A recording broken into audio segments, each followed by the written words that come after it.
If I am God, then why should I pray? Before diving deep into this topic, it's very crucial to understand what Brahman truly is.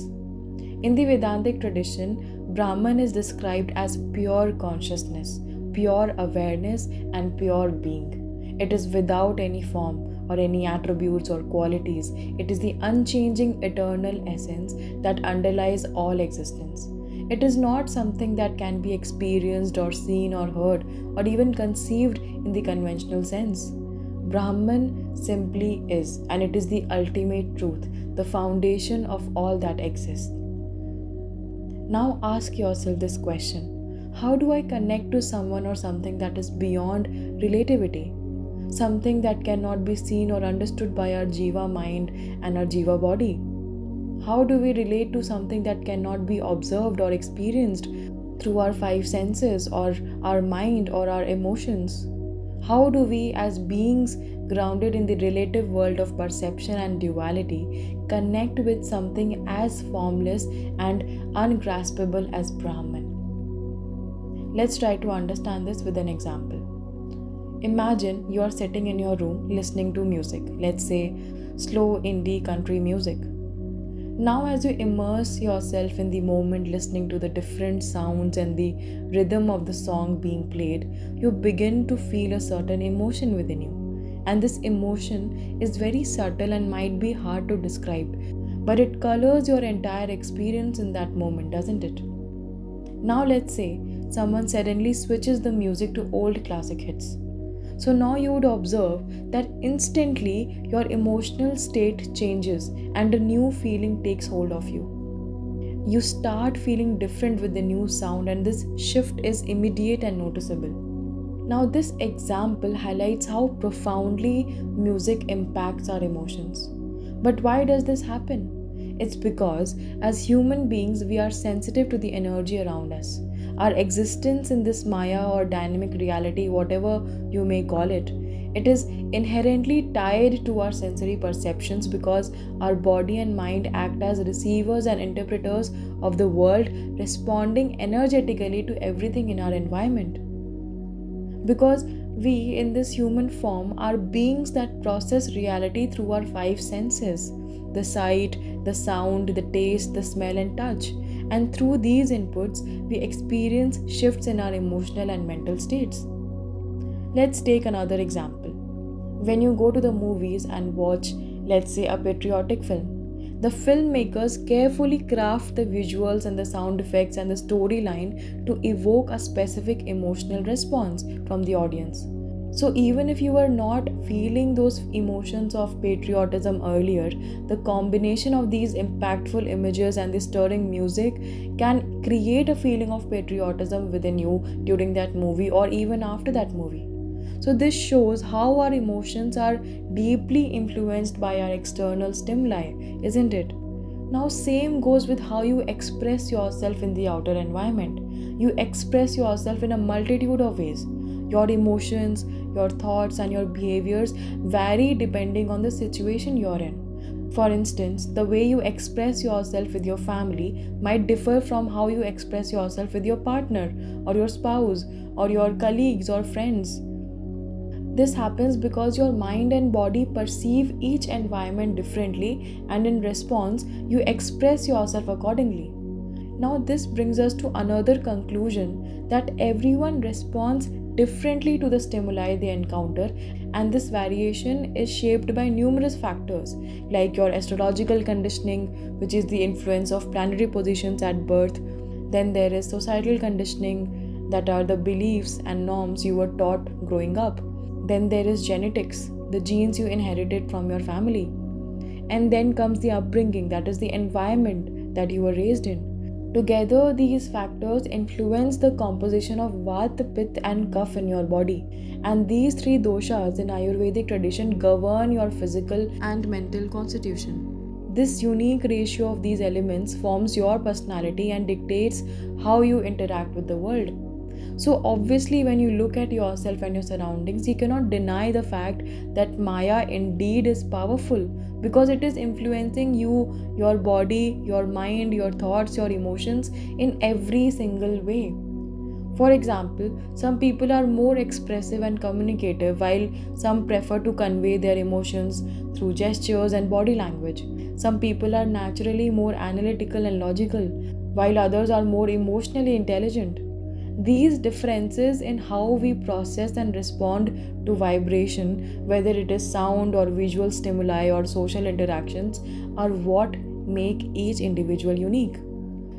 And therefore, this understanding that different paths suit different individuals, the great sages of the ancient times identified four distinct approaches to enlightenment, which are Bhakti Yoga, Gyan Yoga, Raj Yoga, and Karma Yoga. They recognized that a single path cannot be right for everyone. They understood that while Brahman is the ultimate reality, the path to reaching Brahman lies through Prakriti, the Maya, the Niyati, the dynamic force of reality. Whether you call it illusion or something else, it is undeniably both intelligent and powerful. Now, let's talk about how religion plays such a vital role in your spiritual pursuit. Have you ever read stories about the virtues of the gods and the demigods and the goddesses and the saints and prophets in the mythologies of the different religions? You will find a common thread. All these stories are written in a highly poetic way. The descriptions of the forms of these demigods or the kinds of powers they possess are beautifully expressed in a poetic manner because the authors were almost in a trance of love when they were writing these stories.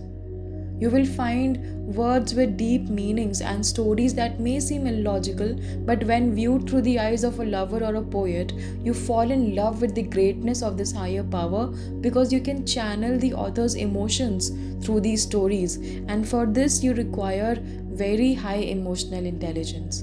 This is the reason why religion is not for everyone. Religion, in its essence, is deeply poetic and artistic.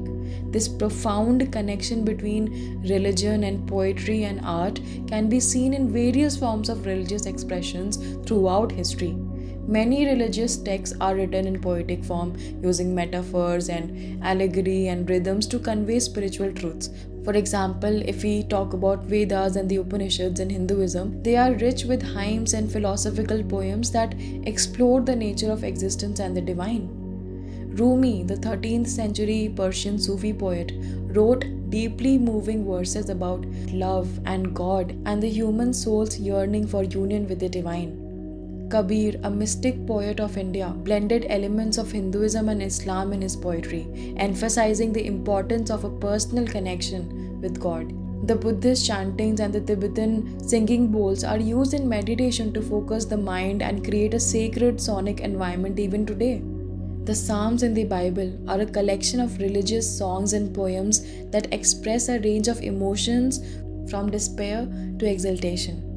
Throughout history, mystics and saints have used poetry, music, and visual art to describe their divine experiences and insights.